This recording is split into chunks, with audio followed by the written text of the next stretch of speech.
Et je voudrais lire avec vous quelques versets ce matin qui nous replongent dans cette réalité de la Pâque, de ce que Jésus est venu véritablement accomplir pour nous. Quelques passages, nous lirons un bon nombre de versets ce matin pour se rappeler la portée même du sacrifice de Jésus et surtout de sa résurrection. Lisons dans Matthieu chapitre 27, pour introduire Matthieu chapitre 27, à partir du verset 57. Il est dit ceci: le soir étant venu, arriva un homme riche d'Arimathée, nommé Joseph, qui était aussi disciple de Jésus. Il s'agit du soir du jour où Jésus est mort. Il se rendit vers Pilate et demanda le corps de Jésus.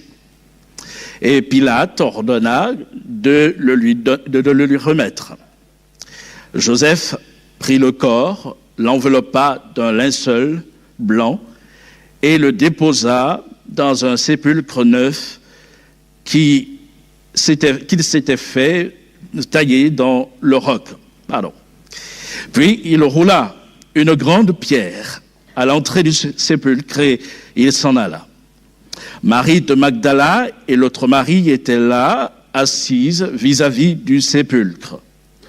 Le lendemain, qui était le jour après la préparation, les principaux sacrificateurs et les pharisiens allèrent ensemble auprès de Pilate et dirent: « Seigneur, nous nous souvenons que cet imposteur a dit, quand il vivait encore, « Après 3 jours, je ressusciterai. » Ordonne donc que le sépulcre soit gardé jusqu'au 3e jour, afin que ses disciples ne viennent pas dérober le corps et dire au peuple: il est ressuscité des morts. Cette dernière imposture serait pire que la première. Pilate leur dit: vous avez une garde, allez, gardez-le comme vous l'entendez. Ils s'en allèrent et s'assurèrent du sépulcre au moyen de la garde, après avoir scellé la pierre. Après le sabbat, à l'aube du premier jour de la semaine, Marie de Magdala et l'autre Marie allèrent voir le sépulcre. Et voici, il y eut un grand tremblement de terre, car un ange du Seigneur descendit du ciel, vint rouler la pierre et s'assit dessus. Son aspect était comme l'éclair et son vêtement blanc comme la neige. Les gardes tremblèrent de peur et devinrent comme morts. Mais l'ange prit la parole et dit aux femmes: « Pour vous, ne craignez pas, car je sais que vous cherchez Jésus qui a été crucifié. Il n'est point ici, il est ressuscité comme il avait dit. Venez, voyez le lieu où il était couché, et allez promptement dire à ses disciples qu'il est ressuscité des morts. Et voici, il vous précède en Galilée, c'est là que vous le verrez. Voici, je vous l'ai dit. Amen. Amen. Et je voudrais reprendre une partie du propos de l'ange. Pour vous, ne craignez pas, car je sais que vous cherchez Jésus qui a été crucifié. L'ange appuie. Jésus a été crucifié. Il n'est point ici. Et là, on peut comprendre que l'ange désigne le tombeau dans lequel le corps de Jésus avait été posé par Joseph d'Arimathée. Il n'est point ici. Il est ressuscité comme il l'avait dit. Et vous pouvez venir, vous pouvez voir le lieu où il était couché. Le corps n'y est plus. Il y a là cette bonne nouvelle, ce témoignage de la résurrection de Jésus. Et ce matin, je voudrais juste évoquer ce fait en en 3 points. Premièrement, celui-ci, la résurrection de Jésus est le témoignage de la puissance de Dieu. Dieu est tout-puissant. Et quand Dieu décide d'intervenir, personne ne peut l'en empêcher.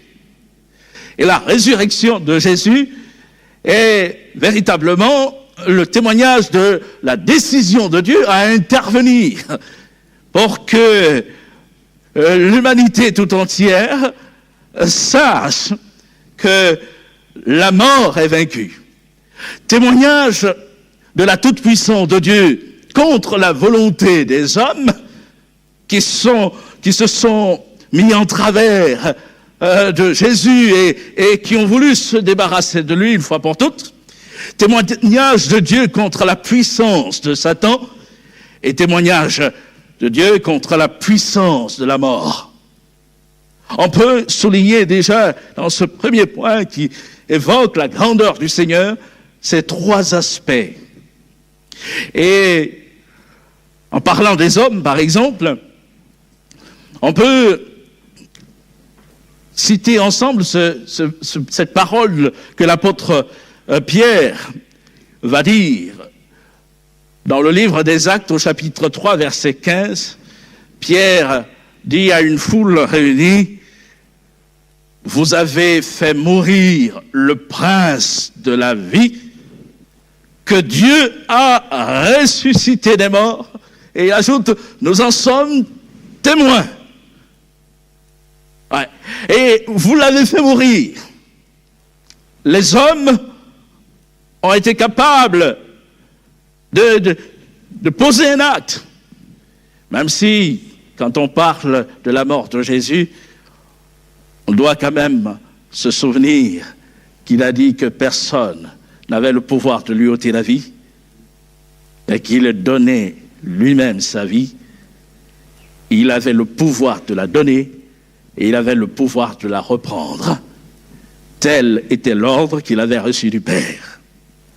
Mais il ne demeure pas moins que des hommes ont été acteurs, et ils ont crucifié. Et Pierre peut leur dire, vous avez fait mourir, prince de la vie, mais Dieu l'a ressuscité. L'homme est capable de semer la mort, et dans notre société, que de sang qui coule, que d'actes ignobles et violents, destructeurs. Mais Dieu, lui, il est capable de ramener à la vie. Et on voit que face aux hommes, les soldats avaient été là soigneusement postés pour veiller sur le tombeau de Jésus, afin que les disciples, selon l'interprétation des sacrificateurs, ne viennent pas ôter son corps. Ils savaient ce que Jésus avait dit, ils étaient au courant que Jésus avait dit que le 3e jour, il ressusciterait des morts. Et ils se sont dit, ça serait une imposture. Et seulement, on peut voir que lorsque l'ange de Dieu est descendu du ciel, le premier jour de la semaine, qui équivaut au dimanche, les soldats n'ont pas pu empêcher de constater que le corps n'y était plus. Jésus n'est pas ressuscité quand l'ange a roulé la pierre. L'ange roule la pierre pour faire constater qu'il est déjà ressuscité. Il n'est plus ici. Il n'est plus ici. Jésus était déjà ressuscité. Donc, les soldats n'ont pas pu l'empêcher de revenir à la vie. L'homme ne peut pas empêcher Dieu d'agir. C'est la manifestation même de la puissance de Dieu. Dans l'Épître aux Hébreux, et ce texte nous a été lu il y a 2 dimanches de cela, de mémoire, ou dimanche dernier même, Hébreux chapitre 2, verset 14, il nous est rappelé que quelqu'un détenait la puissance de la mort. Mais Jésus a triomphé de ce dernier. Lisons à partir du verset 10, pour s'imprégner du texte, il a dit « Il convenait en effet que celui pour qui et par qui sont toutes choses, et qui voulait conduire à la gloire beaucoup de fils, ait élevé à la perfection par les souffrances le prince de leur salut. Car celui qui sanctifie et ceux qui sont sanctifiés sont tous issus d'un seul.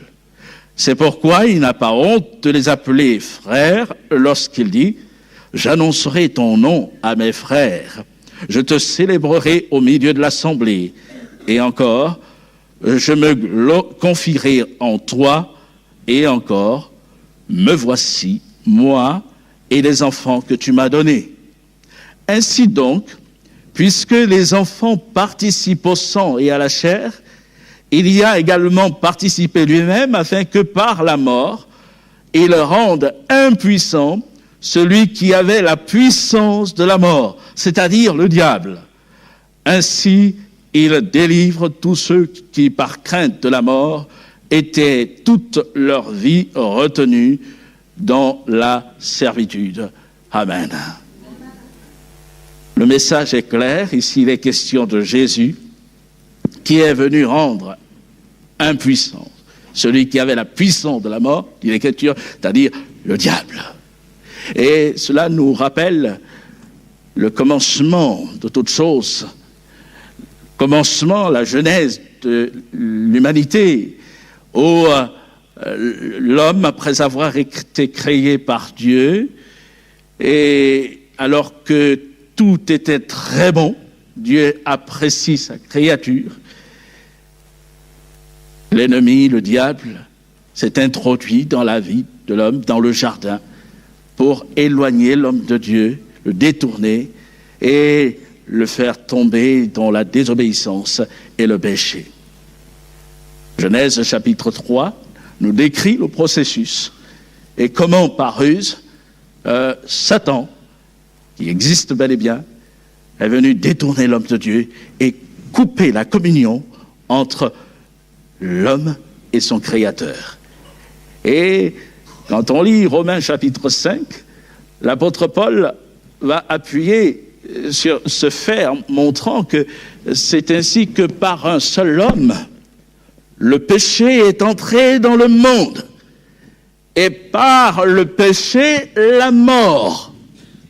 Donc, l'instigateur de tout cela a été le diable qui est venu tenter l'homme afin que l'homme tombe dans le péché et par le péché connaisse la mort, cette séparation d'avec Dieu et aussi un sort de perdition éternelle. Et Jésus est venu sur la terre en chair, il a habité parmi nous, il est devenu homme pour justement vaincre le sort qui était là, qui pesait sur les hommes, c'est-à-dire qu'il a connu la mort pour triompher de la mort et rétablir toutes choses comme au commencement. En Christ, la mort est vaincue. En Christ, les plans du diable sont là détruits. Il est venu détruire les œuvres du diable afin de nous réconcilier avec Dieu et de nous ramener à Dieu. Et là aussi, on peut faire le constat, rien ni personne n'a pu retenir Jésus dans le tombeau. Le diable n'a pas eu le pouvoir de le retenir dans le tombeau. Jésus est sorti du tombeau. Jésus est vivant. Gloire au Seigneur. C'est un rappel, hein? C'est un rappel, mais il est bon de se rappeler ces choses. C'est la parole de Dieu. Et on verra que cela a encore du sens pour nous aujourd'hui. Et puis, Jésus a vaincu, je disais, la mort en elle-même. Dans le livre des Actes des Apôtres, au chapitre 2, l'apôtre Pierre, le jour de la Pentecôte, prêche l'évangile de Christ et répond aux interrogations d'une foule qui se demande ce que les disciples de Jésus issus de la Galilée sont en train de vivre, parce qu'ils sont là remplis de l'Esprit de Dieu et ils se mettent à adorer Dieu dans un langage différent, en parlant d'autres langues. Et dans l'interrogation, Pierre va prendre la parole pour expliquer ce qui se passe, mais il rattache tout cela à ce que Jésus est venu accomplir. Et il peut dire, Actes chapitre 2, verset 22, « Hommes israélites, écoutez ces paroles. Jésus de Nazareth, cet homme à qui Dieu a rendu témoignage devant vous par les miracles, les prodiges et les signes qu'il a opérés par lui au milieu de vous, comme vous le savez vous-même, cet homme, livré selon le dessein arrêté et selon la prescience de Dieu, vous l'avez crucifié, vous l'avez fait mourir par les mains des impies, Dieu l'a ressuscité en le délivrant des liens de la mort, parce qu'il n'était pas possible qu'il soit retenu par elle. Et on peut insister, Dieu l'a ressuscité en le délivrant des liens de la mort, parce qu'il n'était pas possible qu'il fût retenu par elle. La mort ne pouvait pas le retenir. La mort que l'on redoute, la reine des épouvantes, comme l'Écriture la qualifie. Et cette mort n'a pas pu retenir le corps de Jésus. Il est revenu à la vie. Et je dis tout cela, je pose encore cela ce matin pour nous amener à souligner toute la force de l'Écriture et qui nous invite à considérer celui en qui nous croyons. Il vit. Seigneur que nous croyons vit. Et ce qui fait la différence entre Jésus et bien des personnes qui ont, dans leur parcours ici-bas, marqué l'histoire de l'humanité, c'est que, on étudie leurs œuvres dans des livres d'histoire, consignés dans des livres. C'est leur mémoire, c'est du passé. Ce que certains ont fait de grandiose, mais ils sont dans le sein de la terre. Ils sont morts. Et ils ne sont pas revenus à la vie. Jésus, lui, a connu la mort, mais il n'est pas resté dans le sein de la terre. Il est revenu à la vie. Et il est important de réaliser que lorsque nous parlons du Seigneur, nous ne sommes pas adeptes d'une religion. Nous adorons le Seigneur qui vit. Christ est vivant. Il est important de le souligner. Il vit. Et parce qu'il vit, nous pouvons avoir une relation personnelle avec lui. C'est ce qui conduira l'apôtre Paul à exhorter l'église de Thessalonique en leur rappelant ceci, en disant, mais si nous croyons que Jésus est mort et qu'il est ressuscité, croyons aussi que Dieu ramènera par Jésus et avec lui ceux qui sont décédés dans la foi en Christ. Si Dieu a été capable de ramener à la vie son Fils, ce même Dieu n'a pas changé. Dieu est toujours capable de ramener à la vie ceux qui sont morts dans la foi en Christ. Et ramènera. Aujourd'hui, nous pouvons pleurer, nous pouvons avoir des larmes parce que il y a parfois des séparations qui sont douloureuses, des proches qui nous quittent. On aimerait toujours les garder avec nous, mais la vie fait que, il y a un moment, il y a séparation. Mais ceux qui ont reçu Christ dans leur vie ont cette espérance. Et pour ceux qui restent également, l'espérance est la même. Et un jour, on se retrouvera. Parce que le Dieu qui nous a donné la preuve en ressuscitant son Fils, qu'il nous ramènera à la vie, il n'a pas changé, il est le même. Et quand on parle de la Pâque, bon, pour nous, ça ne se résume pas à l'agneau, peut-être qu'il va être partagé tout à l'heure, ou aux œufs en chocolat. Pour nous, Pâques, c'est bien ce message extraordinaire. Nous avons une espérance. Nous connaissons le Dieu Tout-Puissant. Et c'est lui que nous adorons. Alléluia. Gloire au Seigneur. Et puis une deuxième chose que je voudrais souligner en rapport avec ce dernier passage que j'ai cité de l'apôtre Paul, dans 1 Thessaloniciens chapitre 4, verset 14, où Paul dit « Croyons aussi que Dieu ramènera par lui et avec lui ceux qui sont décédés, ceux qui sont morts. » Il parle de Jésus. La résurrection est le fondement de notre foi et de notre espérance. C'est le fondement de notre foi. Elle est le témoignage de la puissance de Dieu, de sa toute-puissance, mais elle est aussi le fondement de la foi du chrétien. L'apôtre Paul a écrit beaucoup de choses qui sont importantes pour la marche chrétienne, aux églises. Mais au-delà des églises de son temps, il écrivait à tous les croyants et à ceux qui devaient se tourner vers Christ pour qu'ils les apprennent comment la marche chrétienne doit s'envisager dans la relation avec Dieu.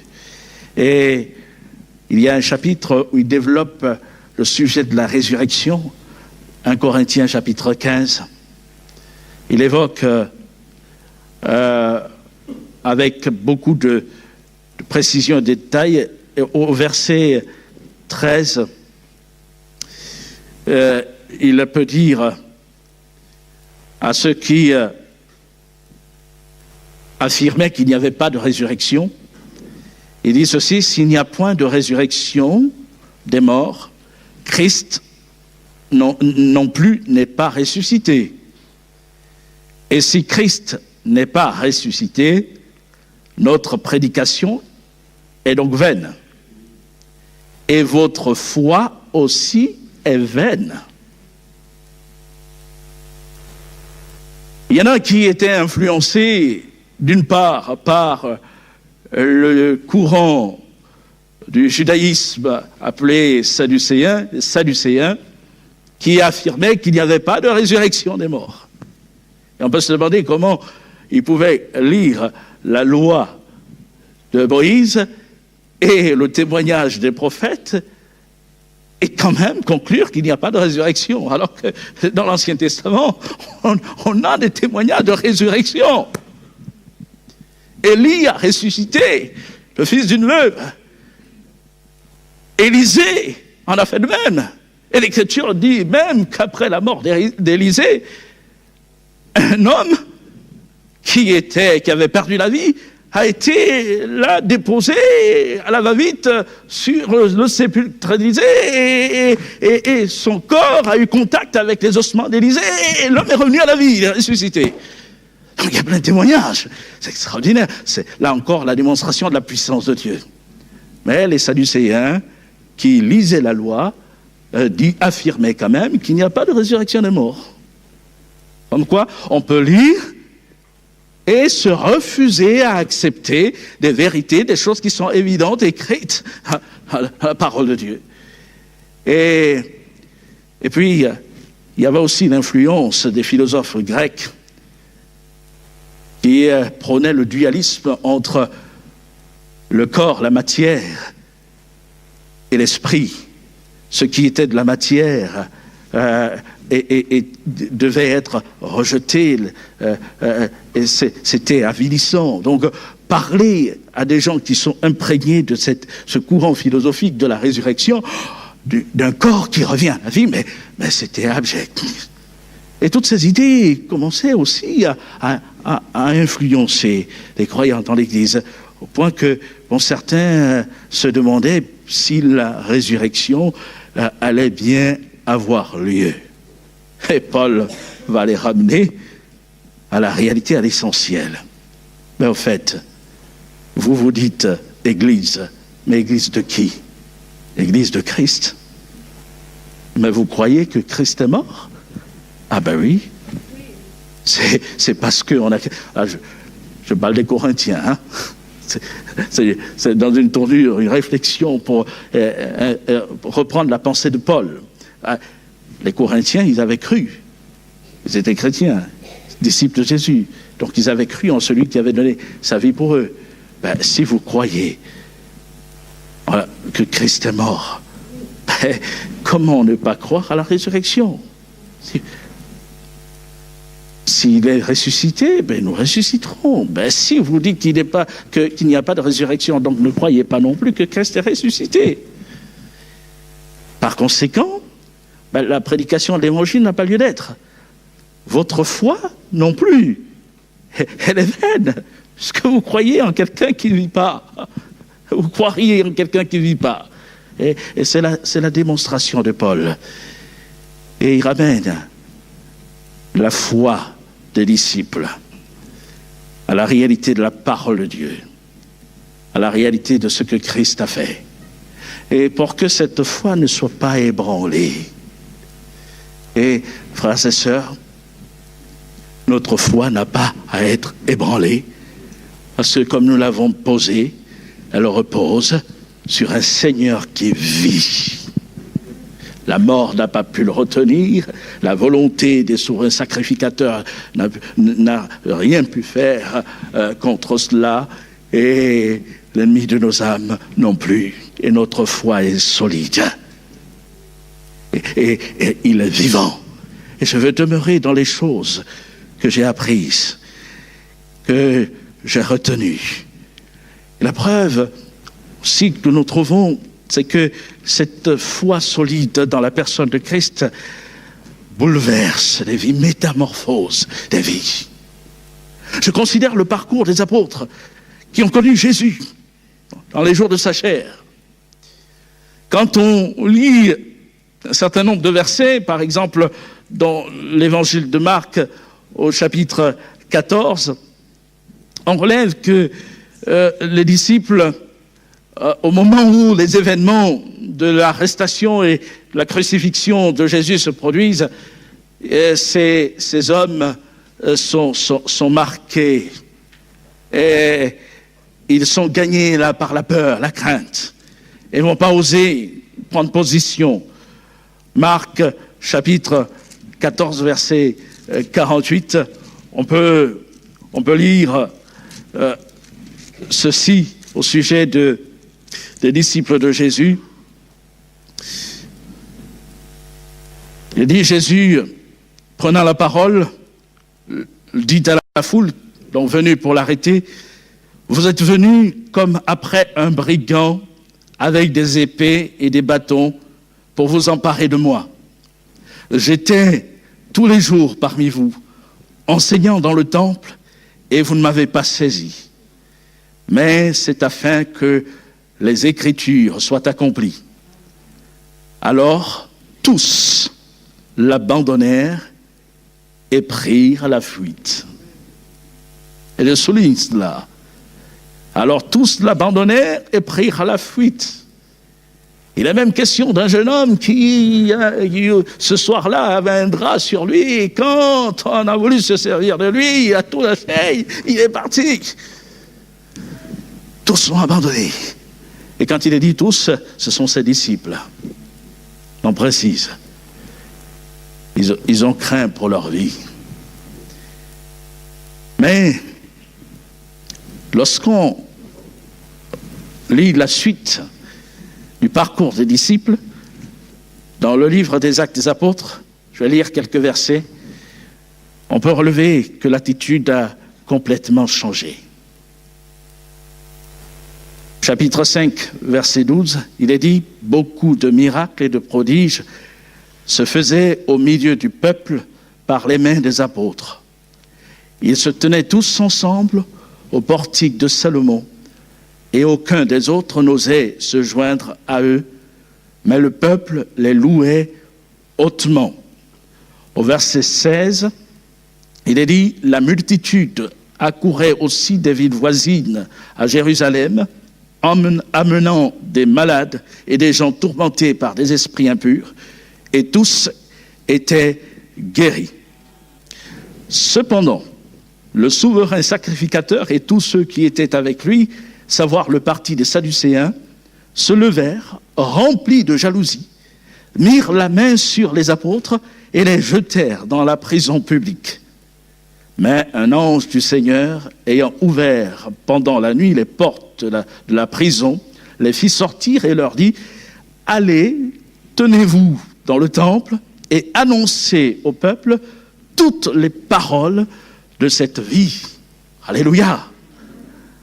Et on peut lire un peu plus loin, au verset 40, ceci. Ils se rangèrent. Non, excusez-moi, j'ai sauté une partie, verset 27. Il est dit ceci: après qu'ils les eurent emmenés en présence du Sanhédrin, le souverain sacrificateur les interrogea en ces termes: ne vous avons-nous pas défendu expressément d'enseigner en ce nom-là?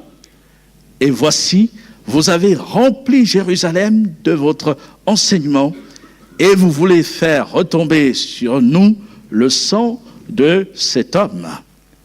Pierre et les apôtres répondirent: il faut obéir à Dieu plutôt qu'aux hommes.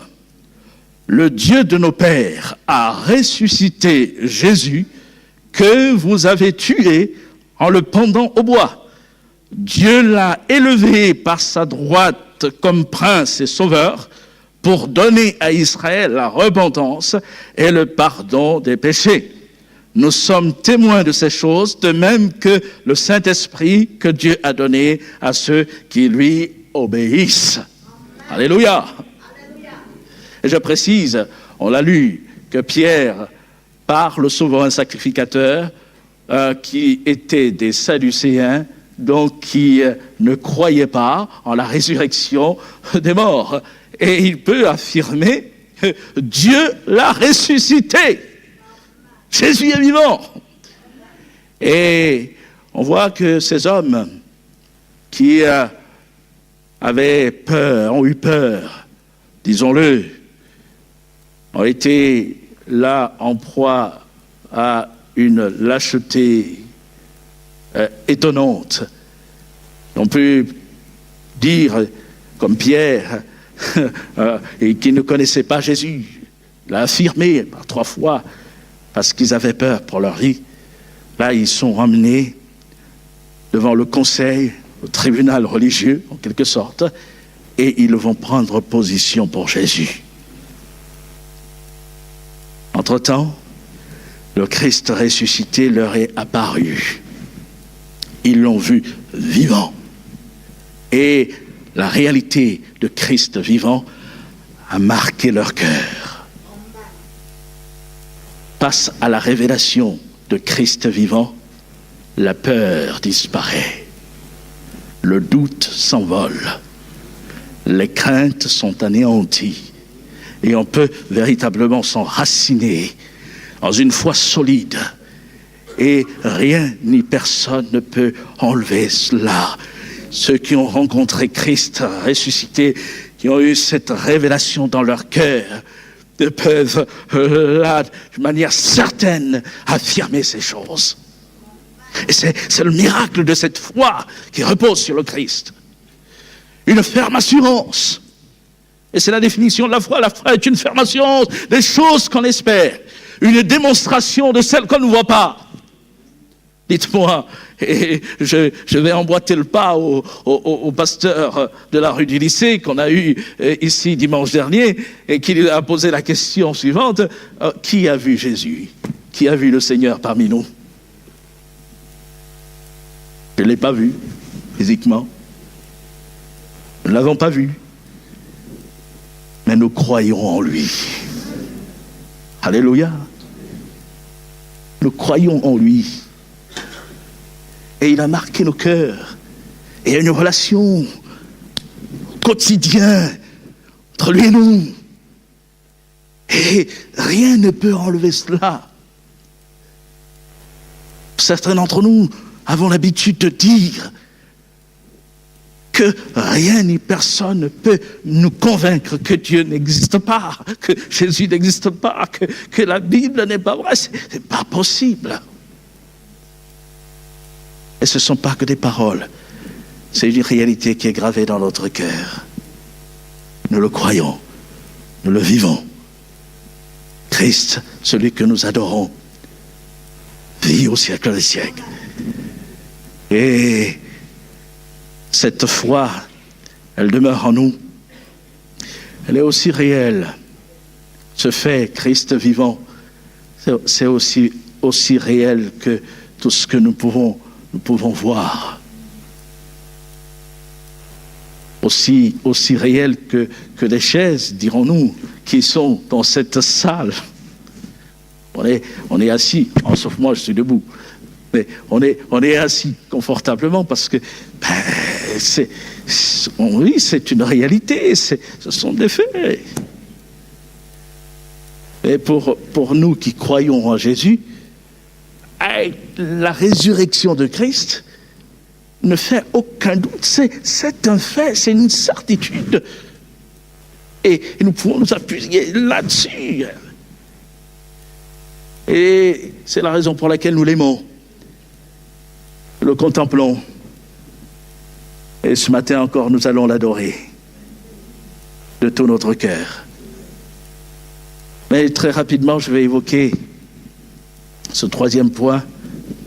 La résurrection de Christ nous est présentée comme des prémices de la résurrection de ceux qui croient en Christ. L'apôtre Paul, dans ce chapitre dont je parlais, c'est-à-dire chapitre 15 de la première lettre aux Corinthiens, va dire ceci au verset 19. Si c'est dans cette vie seulement que nous espérons en Christ, nous sommes les plus malheureux de tous les hommes. Mais maintenant, Christ est ressuscité des morts, il est les prémices de ceux qui sont morts. Car, puisque la mort est venue par un homme, c'est aussi par un homme qu'est venue la résurrection des morts. Et comme tous meurent en Adam, de même aussi tous revivront en Christ. Alléluia! Mais je précise, tous ceux qui croient en lui, qui l'ont reçu comme sauveur du monde, ils revivront en Christ. Et je vais relever ce mot prémisse. Cela nous renvoie à la réalité du livre du Lévitique, dans la loi, la fête des prémices. Prémices, c'était les premiers fruits, les premières récoltes, les prémices. Et dans le livre du Lévitique, au chapitre 23, vous pourrez le lire tranquillement à la maison, Dieu avait donné des instructions au sujet de la fête des prémices. Le peuple devait apporter une gerbe au souverain sacrificateur. Et cette gerbe devait être là présentée à Dieu, agitée d'un côté et de l'autre. Et ce qui est remarquable, c'est que la fête des prémices avait lieu le premier jour qui suivait le sabbat de la Pâque. C'est-à-dire que chaque année, à la Pâque, le premier sabbat qui suivait la Pâque marquait pour le lendemain la fête, le commencement de la fête des prémices. Si la Pâque avait lieu, mettons, un lundi,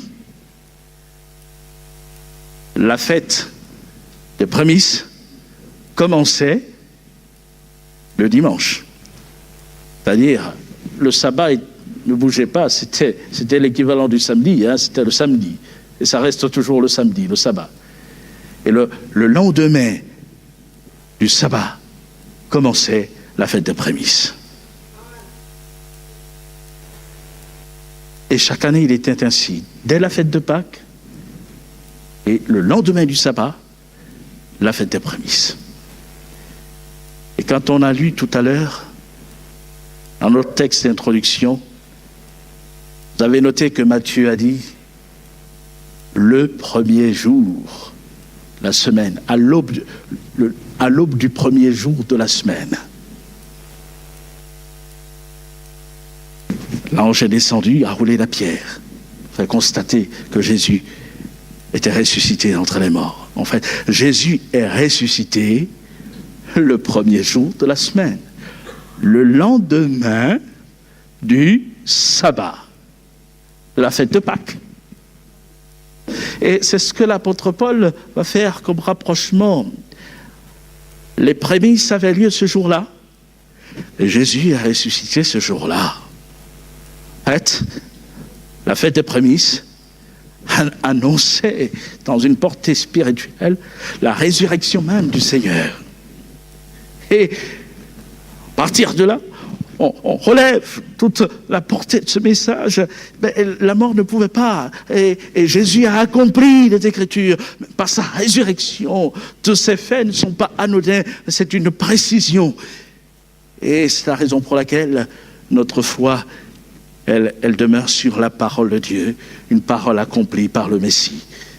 Et la résurrection est là une démonstration que le Dieu qui donne une parole, qui promet, il est capable de réaliser. Et Dieu a promis de ramener par Jésus et avec lui tous ceux qui sont décédés. Et c'est d'une grandeur et d'une beauté parce que Christ est ressuscité pour repartir dans sa gloire. Et Christ, avant de partir, a donné cette parole à ses disciples. Je vais vous préparer une place. Et lorsque je m'en serai allé, que je vous aurai préparé une place, je reviendrai.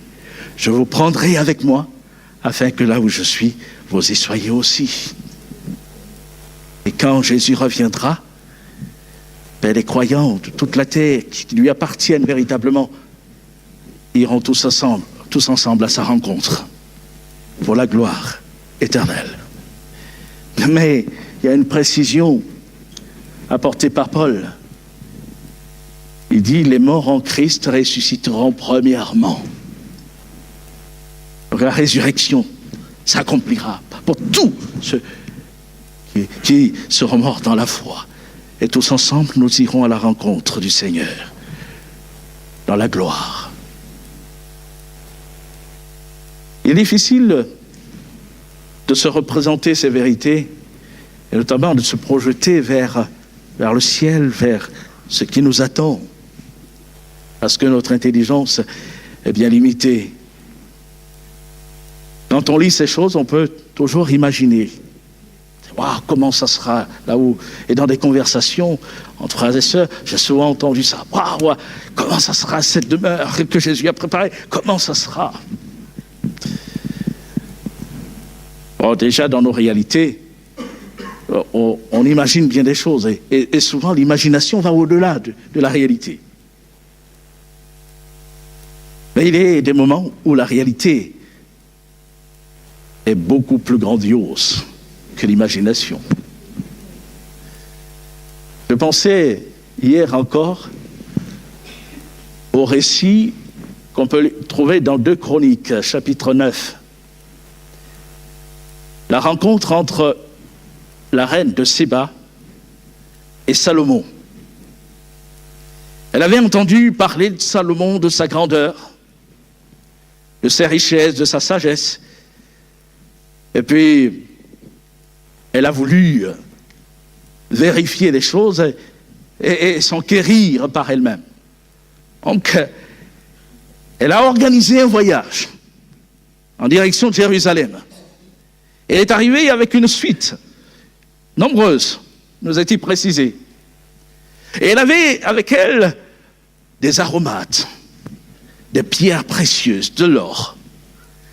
Et tout ça n'est pas anodin. Cela indique que, tant que reine, elle avait des richesses, en abondance. Et puis, il est précisé qu'elle a entrepris ce voyage dans le but de mettre Salomon à l'épreuve, l'interroger, lui poser toutes sortes de questions, d'énigmes sur beaucoup de sujets. Et il nous a aussi dit qu'il n'y eut rien que Salomon ne sache lui expliquer. Waouh!